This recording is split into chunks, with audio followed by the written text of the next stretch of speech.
Building the temple. Main scripture. Deuteronomy chapter 30 verse 2. And when you and your children return to the Lord your God, and obey him with all your heart and with all your soul, according to everything I command you today. Loving God is obeying his commandments. John chapter 14 verse 15. It is through obedience to his commandments that we can continually be filled with God's love. The city of Jericho was conquered through obedience to commandments regarding our lives, while the city of Ai was conquered through obedience to laws concerning our possessions.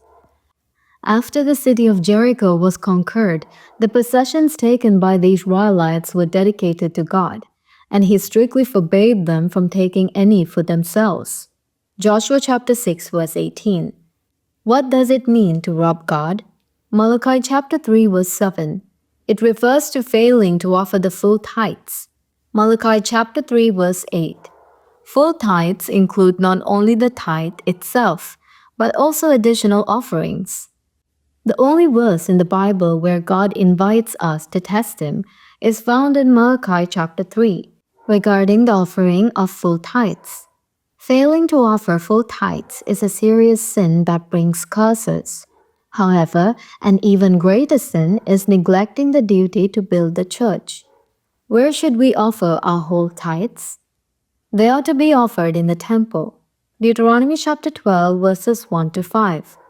David deeply desired to construct the temple, feeling troubled that he lived in a palace while God's presence resided in a tent.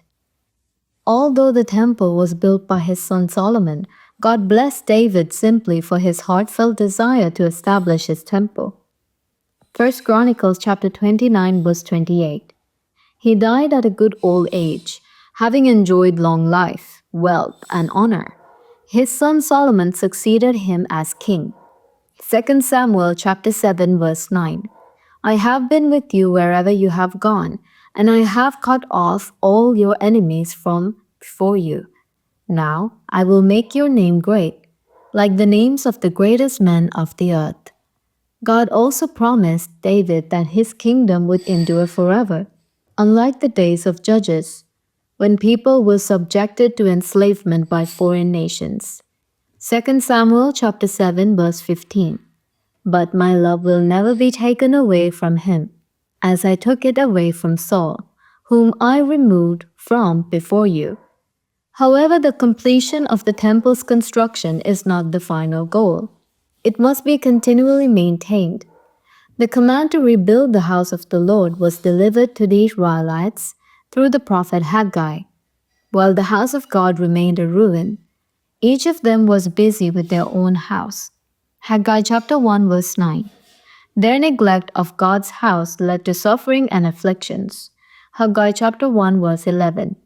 God revealed to them that the only way to turn their sufferings into blessings was to begin the reconstruction of his house.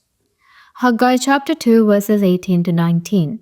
From this day on, from his 24th day of the 9th month, give careful thought to the day when the foundation of the Lord's temple was laid. Give careful thought. Is there yet any seed left in the barn? Until now the vine and the fig tree, the pomegranate and the olive tree have not borne fruit. From this day on I will bless you. Conclusion. We are called to actively participate in building and maintaining God's temple through our offerings, both financial and in service.